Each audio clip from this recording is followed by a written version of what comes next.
প্রেম সম্পর্কে বিভিন্ন মনীষী বিভিন্নভাবে তত্ত্ব দিয়েছে। আমরা সেটাকে বিভিন্নভাবে সংজ্ঞায়িত করে থাকি। হ্যাঁ বন্ধুগণ, তবে আমি মনে করি প্রেম ভালোবাসা একটা ইমোশন, একটা টেন্ডেন্সি, একটা ফিলিংস। যে ফিলিংসের কারণেই প্রেমিকারা তাদের নিজের অস্তিত্বকে হারিয়ে প্রেমিকার আর প্রেমিকের অস্তিত্বে বিরাজ করে।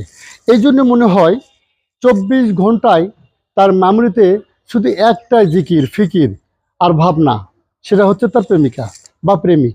এই জন্যই এটা নির্দিষ্ট করে সংজ্ঞা দেওয়া বড়ই কঠিন। তবে এটাই আমার মনে হয় যে প্রেম আর ভালোবাসা এই জন্যই দুনিয়াতে ধনী গরিব ভেদে রাখে নাই। মন যদি যখন কাকে দেওয়া হয়ে যায়, তখন এটাই তার জন্য সবচেয়ে বড় সম্পদ হয়ে দাঁড়ায়, তার প্রিয় মানুষটি। এই জন্যই আমরা প্রেম নামের সবচেয়ে আকাঙ্ক্ষিত মানুষটিকে পাওয়ার জন্য জাত মান কুল সব কিছু বিসর্জন দিয়ে থাকি, পরবর্তী পাঠের জন্য অপেক্ষা করি।